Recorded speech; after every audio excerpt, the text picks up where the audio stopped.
A embaixada brasileira abrigou o presidente deposto Zelaya, mas o que não estava combinado era que Zelaya transformaria a embaixada em comitê político, dando discursos e com centenas de apoiadores acampados no prédio. O abrigo faz do Brasil refém de Zelaya? Pode atrapalhar os planos do presidente Lula de conseguir um assento no Conselho de Segurança da ONU? Há anos, o Brasil procura se tornar peso pesado na diplomacia. E o risco é o país se envolver numa disputa de poder em Honduras, na Honduras centro-americana, bem distante da sua esfera de influência sul-americana. Eu pergunto, então, para o embaixador, com o caso Honduras, o Brasil tem poder moderador no continente? Aumenta ou diminui o cacife do Brasil? De certa forma, ele é muito pequeno e aumenta no sentido de que, sendo um estranho na região, quase um estranho na região, supostamente teria mais isenção. Agora, a situação é muito peculiar, porque não há precedentes do ponto de vista legal para o que aconteceu. Não é um asilo diplomático, como se disse, que o asilo diplomático reflete uma situação oposta. O cidadão tem medo de ser preso e, então, quer sair do país. O senhor Zelaya já estava fora do país e quer voltar ao país. Seria mais próximo do asilo territorial, quer dizer, considerando que a Embaixada do Brasil é, de certa forma, assemelhável ao território brasileiro. Mas aí também é com dificuldade que nós fazemos essa aproximação.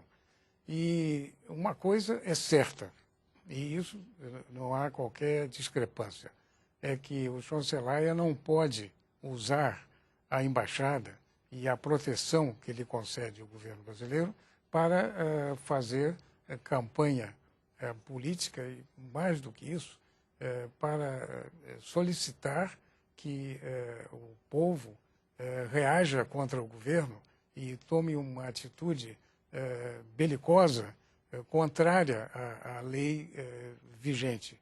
Então, o que quer que pensemos sobre as intenções do senhor Zelaya e sobre este golpe legal ou legalizado de que ele foi vítima, não há dúvida de que não podemos concordar com o que está fazendo o senhor Zelaya na nossa embaixada, que o hospeda não só ele, mas são cerca de 60 pessoas que lá estão. Era até mais, né? Familiares, seguidores dele, e tirando fotografia diante do mapa do Brasil e mudando a posição dos móveis, e, enfim, apossando-se da embaixada. Isso é uma situação altamente irregular. Professor, o tiro é pela culatra? Saiu pela culatra? Porque o Brasil está tentando realmente mediar essa crise. Bom, como o embaixador muito bem disse, foi citado ao fim do bloco anterior, durante essa administração brasileira, nós temos muito claramente uma vontade do Brasil de se tornar um ator global de expressão, de participar do jogo, de ser um dos donos da bola, né? E claramente nós temos que essas ações têm um objetivo histórico, que é a vaga no Conselho de Segurança da ONU. Eu não posso afirmar que o governo brasileiro sabia, que o presidente sabia, que o ministro esse ou aquele sabiam do que ia acontecer no caso do Zelaya. Mas claramente nós temos que, à medida que o senhor Zelaya, sua esposa, seus correligionários todos invadem a embaixada brasileira, alguém manda na embaixada, mas não são os funcionários brasileiros mais. Até mesmo por uma questão matemática. Você tem meia dúzia de pessoas e você tem 300 pessoas em um determinado momento, de outro lado, como você muito bem citou. E aí essas pessoas não sabem o que fazer. Nós mesmos, a imprensa brasileira, não nos dá informações acerca do estado dessas pessoas dentro da embaixada. E a embaixada virou território brasileiro, com o senhor Zelaya dizendo o que quer lá dentro ele parou de se expressar nas rádios e cadeias de TV quando o governo, de fato, foi e fechou as cadeias de TV. Porque imagina o seguinte, mesmo que o mais bem intencionado dos diplomatas brasileiros lá presente falasse, olha, eu acho que o senhor não deve pegar esse celular e ligar para uma estação de rádio, isso não tem força nenhuma, né? Porque, no fim das contas, é um princípio físico. Você tem 300 pessoas, o cara cercado por essas pessoas, você vai dizer o quê? É sobrevivência. Não, tá, quer ligar, liga. Você vai ligar para Brasília e falar, olha, eu acho que vocês deviam pedir para que ele não faça isso, e isso foi feito. Agora, muito claramente, há um problema em termos de reconhecimento de quem manda nessa embaixada. Porque uma coisa é muito clara aí, e isso eu acho que o senso comum não se atentou ainda. Se o governo, de fato, quisesse, tendo em vista que o Brasil retirou seu embaixador, logo que o golpe, a retirada, a expatriação, o que quer que a gente queira dizer, o Brasil retirou seu embaixador junto com uma série de outros países, o governo, de fato, poderia ter descredenciado a embaixada, descreditado a embaixada, e isso feito, entra no prédio, prende o Zé lá e põe na cadeia. Isso não foi feito, porque esse governo espera que o Brasil assuma um papel de isenção que infelizmente, deixou de existir a partir do momento que o Zé Lá entrou na embaixada. Eu vou perguntar para o deputado Pannunzio, na sua avaliação, então, o governo brasileiro deveria ter fechado as portas na hora em que sabia, na hora em que soube que o presidente voltava a Honduras? Veja, o governo brasileiro, como ficou muito claro aqui, renunciou à sua soberania sobre a embaixada. Hoje, o senhor Zelaya é o senhor, é o patrão lá dentro. E de lá ele está a promover, a atentar contra a ordem legal. E eu quero usar aqui uma expressão, quero divergir aqui. Eu não entendo que exista um presidente de fato. O presidente Micheletti é o presidente de fato e de direito de Honduras. De direito. Se cumpriu todo o ritual constitucional para que ele fosse investido no cargo. Então, nós estamos numa situação de anomalia mesmo total. Com a situação de colocar uma arma na cabeça do presidente Zelaya ou colocar num avião e mandar para fora do país? Aí foi um equívoco. Todos os passos dados do ponto de vista constitucional, tanto pela Corte Suprema como pela Assembleia Nacional de Honduras, foram corretos. A partir do instante em que, mesmo o Ministério Público, o Procurador-Geral da República, determinando que se abstivesse de promover o ato de subversão que ele estava fazendo, ele não se conteve, poderia o governo mandar prendê-lo, mas jamais colocá-lo como estava, de pijama ou não, e enviá-lo para fora. Aí foi o erro. Os meios errados também descredenciam uma atitude Exato, certa. mas não é com um erro que nós vamos justificar o outro erro. Eu entendo que os militares hondurenhos, e quem, de certa forma, liderou essa resistência contra a tentativa de golpe contra as instituições que Zelaya estava fazendo, não tiveram discernimento para proceder da melhor forma possível. E deram margem para que o mundo passasse a interpretar o que aconteceu em Honduras como um golpe militar. Efetivamente, as Forças Armadas equivocaram-se na forma, no modo de agir. Apenas isso. Deputado Gadelha, vamos supor que Zelaya retorne ao país, que haja um consenso, uma situação em que o presidente retorne e haja eleições em novembro. Que situação o senhor esperaria daí? Há legitimidade para esse governo? Eu acho que é possível construir essa legitimidade. Primeiro, você retornar à ordem constitucional, suspender, levantar o estado de sítio imediatamente, restabelecer as franquias democráticas, a liberdade de expressão, de opinião, de reunião, e depois procurar escancarar para o mundo o processo eleitoral, trazendo observadores internacionais de toda parte e legitimar o processo. Eu acho que o Brasil deve fazer um esforço para encontrar uma solução, para sair dessa situação delicada em que se encontra, no mínimo procurar compartilhar responsabilidades na solução do processo. Veja a posição em que nós nos encontramos nesse momento. O Brasil é responsável, nesse momento, não apenas pela incolumidade física do senhor Zelaya, e isso já não é uma coisa pequena. Imagina se o senhor Zelaya é assassinado dentro da embaixada brasileira. Não é uma coisa impossível, não é uma fantasia aqui que a gente está fazendo. Mas não é só a incolumidade física do Zelaya, é a própria ordem institucional e a ordem pública hondurenha que está ameaçado pela presença desse hóspede incômodo, por esse imbróglio que se criou a partir daí. A Honduras pode descambar para uma guerra civil a qualquer momento. E o Brasil será cobrado historicamente pela sua posição. Então, é preciso chamar parceiros para se envolverem com isso. Os Estados Unidos da América, as coisas acontecendo ali no seu quintal. E eles ficam mandando mensagens ambíguas. A senhora Hillary Clinton apoia a hospedagem lá do Zelaya, o seu representante na OEA dá uma declaração agressiva, violenta contra a posição do Brasil de receber o Zelaya. Então, mas os Estados Unidos não podem se eximir de uma participação ali. E o restante da comunidade internacional. Por que é que só nós temos que assumir? Certo, o Brasil espera ser um grande player internacional. O Brasil tem uma presença já lá na região importante, que foi a nossa presença no Haiti, uma coisa realmente importante. Nós temos expectativas em relação ao Conselho de Segurança da ONU, mas eu acho que está na hora de parar de bancar o mocinho, de bancar o herói e começar a chamar sócios para essa empreitada de restabelecer a ordem constitucional em Honduras, que não é uma coisa tão difícil assim como parece, não. Está faltando um pouquinho de uma atitude mais proativa, assim, e principalmente do nosso grande irmão do Norte.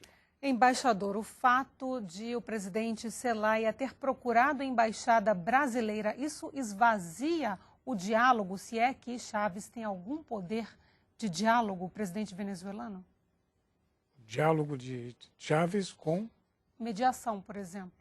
Sim, eu creio que Chávez não é o mediador que seria escolhido, porque ele tem uma posição que é muito clara e que ele faz questão de tornar sempre muito clara, que está afastada da construção de uma solução. Não é?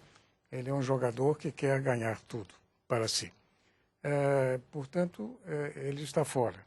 Eu acho que essa ideia de buscarmos valorizar as eleições, as próximas eleições de novembro, é uma ideia útil e que, com um pouco de sorte, poderá oferecer uma saída. Isso porque o governo local, quer dizer, o governo do senhor Micheletti, está sempre mostrando que está jogando na importância dessa eleição. O interesse deles é que o assunto se resolva até a eleição. É importante colocar que nem Zelaya nem Micheletti podem ser candidatos. Não, nenhum dos dois pode ser candidato. Os candidatos já existem, a inscrição já foi completada, são 4 ou 5, e inclusive do mesmo partido do Zelaya, há um candidato, e se conseguirmos dar veracidade a essa eleição em novembro, isso pode resolver o problema. Inclusive porque resolve o problema de uma maneira que seria aceitável ao governo que lá está hoje controlando o país. Bom, nós recebemos muitas perguntas, eu vou começar a ler para dar tempo de ler todas. A primeira pergunta é para o especialista em relações internacionais, de Paulo André.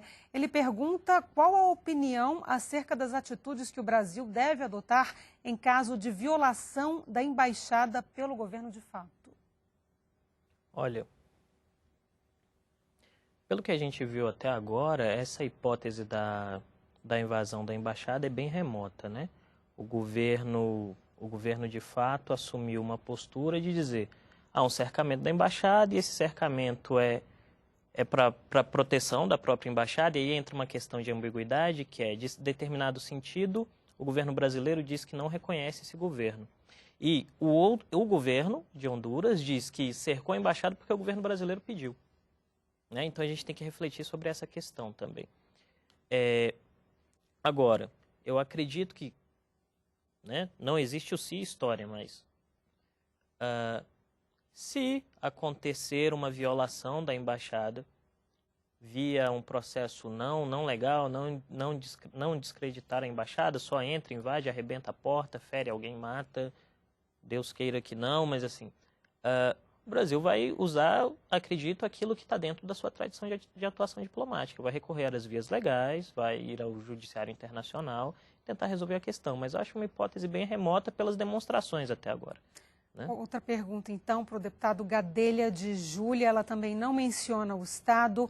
A ida de Celaya para a Embaixada Brasileira enfraquece a imagem que o Brasil tenta passar de nação imparcial?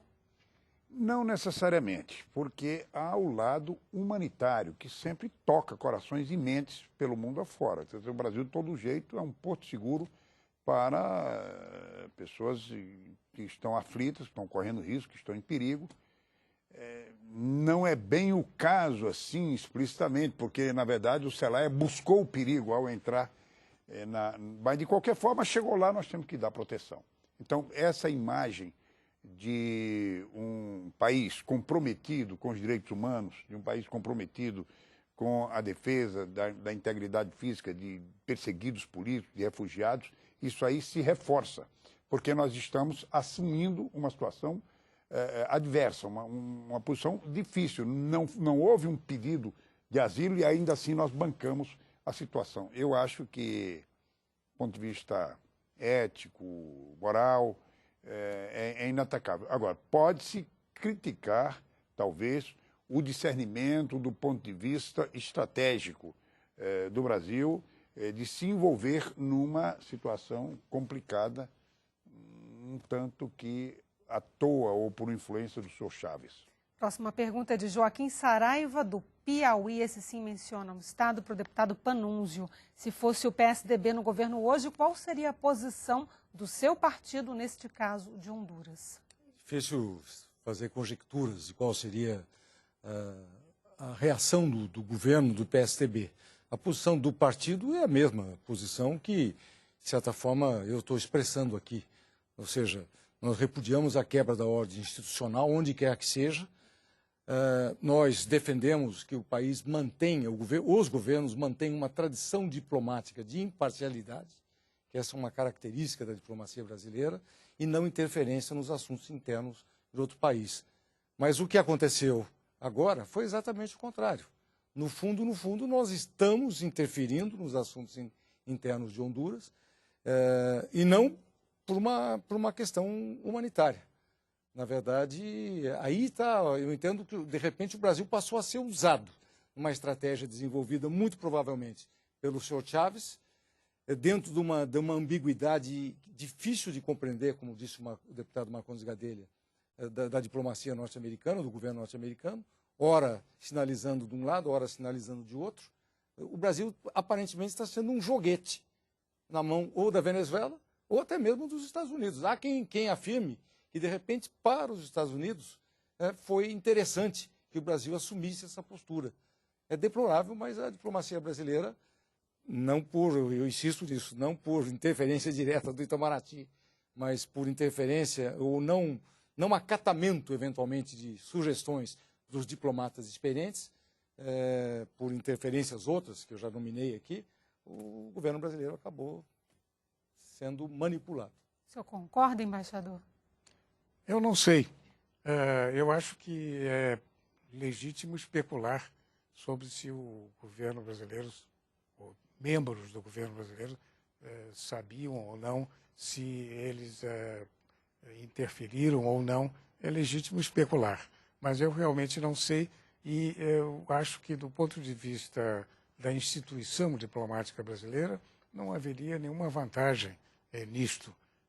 Eu lembro também que, embora tenhamos aceito a presença do senhor Celaya na nossa embaixada, ele foi solicitado pelo presidente Lula, pelo próprio presidente Lula, que lhe falou pelo telefone, a não dar pretextos a que houvesse uma reação violenta por parte do governo que estava no poder. E o nosso ministro das Relações Exteriores também, ele pediu na sua primeira conversa telefônica que se comportasse ajuizadamente, de modo que isso não surtiu o menor efeito. O comportamento, é verdade.